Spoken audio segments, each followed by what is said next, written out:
Hey, feeling good, like I should. When in dark, I walk around the neighborhood, feeling blessed. Hey guys, welcome back to yet another video. Today we'll be going over chapter 2.1, why was there dissatisfaction with the peace settlements of 1919 to 1920. So we're going to start off with the key terms and implications of the peace treaties. So after World War I had ended, the winning countries wanted to make sure that that would never happen again. So in 1919, they held a major meeting called the Paris Peace Conference. Leaders from France, Britain, and the USA came together to decide what should happen with the countries that lost the war, which was mainly Germany, Austria-Hungary, Bulgaria, and the Ottoman Empire, also known as modern-day Turkey. The result of the conference led to 5 different peace treaties, which were aimed at the different defeated countries.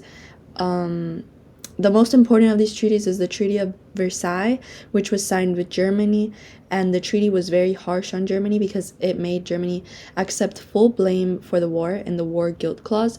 They had to pay a lot of reparations, which is money for damages. They had to give up land in neighboring countries like France, Poland, and Belgium. They were forced to reduce the army just to 100,000 troops and were banned from having an air force. And also they had to lose their overseas colonies, which became mandates controlled by Britain and France. Going into the other treaties here, as you can see in the diagram, we have the Treaty of Saint-Germain, which is with Austria, and it became a smaller country and had to give up a lot of land to Italy, Czechoslovakia, Poland, and others. The Treaty of Trianon dealt with Hungary. They lost a lot of territory again. The Treaty of Neuilly was with Bulgaria, and they lost land to Greece, Romania, and Yugoslavia, and also had to pay reparations. And lastly, we have the Treaty of Sèvres, which took apart the Ottoman Empire, and they just took away land.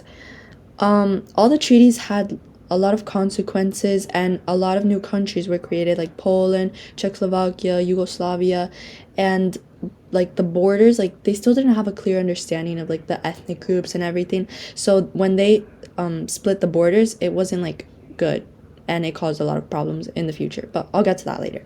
And many of the defeated countries, like after this, they felt like the treaties were unfair, and especially Germany was really outraged with the Treaty of Versailles, and this would lead to anger and resentment that we'll see in later chapters that leads to World War II.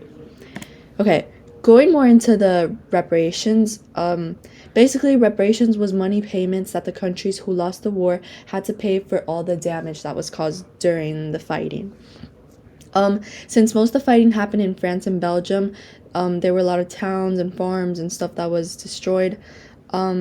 France and Britain believed that Germany and its allies were mostly responsible for the war and should be the ones to rebuild it.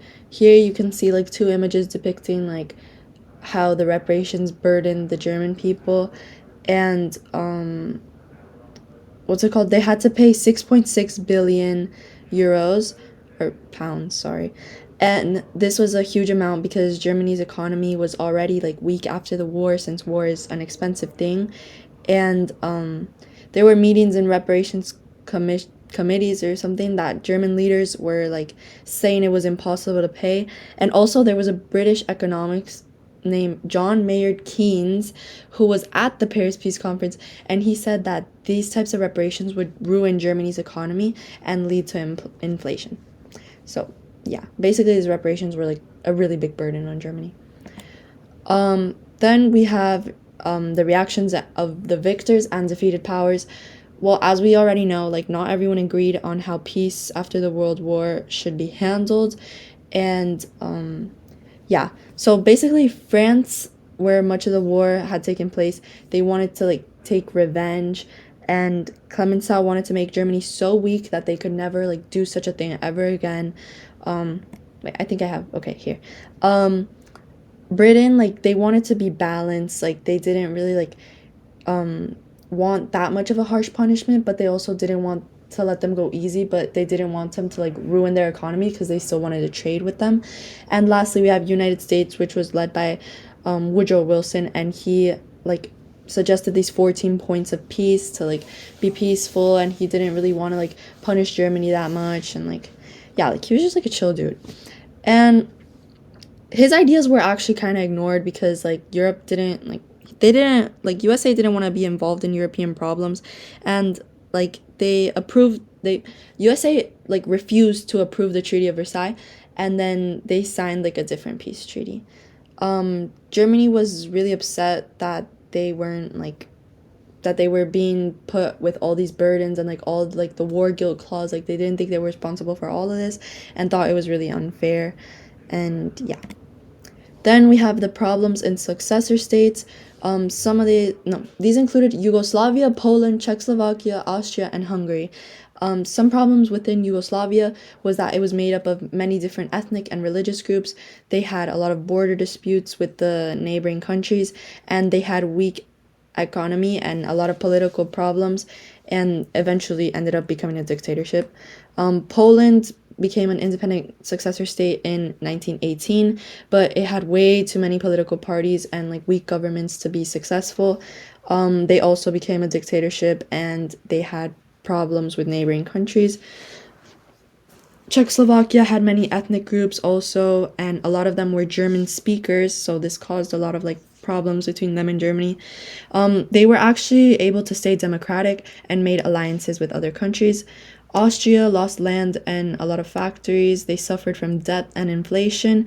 And yeah, Hungary, like after the war, they turned communist and lost a lot of land. And they became a military dictatorship. And like, as you can see, like in all these successor states, there was a lot of problems and bad stuff happening.